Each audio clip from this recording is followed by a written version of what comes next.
శ్రీమాత్రే నమః. ఈరోజు అమ్మ సందేశం. కోడలు ప్రతిరోజు ఇంట్లో వాళ్ళ కోసం కష్టపడి వంట చేసేది. ప్రతిరోజు ఆమె వంట చేసిన తరువాత మొదటి పళ్ళెంలో తన అత్తకు తీసుకువెళ్ళి ఇస్తూ ఉండేది.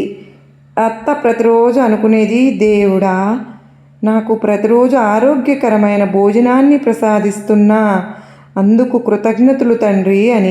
ప్రతిరోజులాగే ఆ రోజు కూడా కోడలు భోజనాన్ని తీసుకువెళ్ళి ఇచ్చినప్పుడు అత్త మళ్ళీ అదే అనుకుంటుంది, దేవుడా కృతజ్ఞతలు అని. ప్రతిరోజు ఇది విని కోడలికి ఎంతగానో కోపం వచ్చేస్తుంది.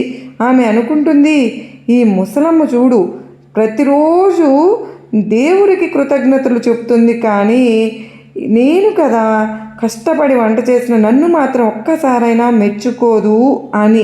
మరుసటి రోజు ఆమె భోజనాన్ని తయారు చేసినప్పుడు అత్తకు ఇచ్చే భోజనంలో విషయాన్ని కలిపేస్తుంది. ఎలా అంటే ఎలా కృతజ్ఞతలు చెప్తుందో చూస్తాను అనుకుంటూ ఆ భోజనాన్ని తీసుకెళ్ళి అత్తకు ఇవ్వబోతూ తాను తప్పు చేస్తున్నానని గ్రహించి వెంటనే ఆ భోజనాన్ని పక్కన పెట్టేసి మరొక పళ్ళెంలో మంచి భోజనం తీసుకొచ్చి వాళ్ళ అత్తగారి ముందు పెడుతుంది. మీరు తింటూ ఉండండి, నేను బయటకు వెళ్ళి వస్తాను అని చెప్పి ఆమె బయటకు వెళ్ళిపోతుంది. అత్త ప్రతిరోజులాగానే దేవునికి కృతజ్ఞతలు చెప్పుకొని వెంటనే తినడం మొదలు పెడుతుంది. ఇంతలో ఆమె మనవడు స్కూల్ నుంచి ఇంటికి తిరిగి వస్తాడు. అప్పుడు అతను ఆమె దగ్గరకు వచ్చి, నాన్నమ్మ నాకు భోజనం పెట్టు అని అడుగుతాడు.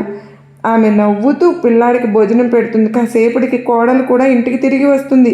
ఆమె పిల్లాడితో సరదాగా మాట్లాడుతూ ఉన్నప్పుడు ఆమె కొడుకు ఆమెతో చెప్తాడు, అమ్మా ఈరోజు నాకు చాలా ఆకలేసింది, అందుకే ఈరోజు నాన్నమ్మ కంచంలో భోజనం తిన్నాను అని. అది విని ఆమె భయపడిపోతుంది. లోపల అనుకుంటుంది, ఒకవేళ నేను గనక ఆ విషయాన్ని కలిపిన భోజనాన్ని ఆమెకు ఇచ్చి ఉంటే ఈరోజు నా కొడుకు పరిస్థితి ఏమయ్యేది అని. కనుక ఎవరైనా సరే ఎప్పుడు ఎవరికి చెడు చేయవద్దు, అది తిరిగి మనకే వస్తుంది అది అని చెప్పి అమ్మవారు మనకు ఈ సందేశం ద్వారా తెలియచేశారు.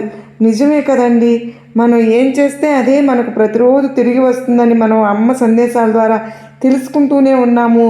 కానీ పని మనం ఎప్పుడు కూడా చేయకూడదు. ఎంత కష్టమైనా సరే మనం దానిలో మంచిని వెతుక్కోవడానికే మనం ప్రయత్నించాలి. సమయం పట్టకపోవచ్చు, కానీ మరి అమ్మ సందేశంలో ఎంతో అర్థం పరమార్థం దాగి ఉంటుంది కదూ. మీ అందరికీ నచ్చింది కదూ. సర్వే జనా సుఖినో భవంతు.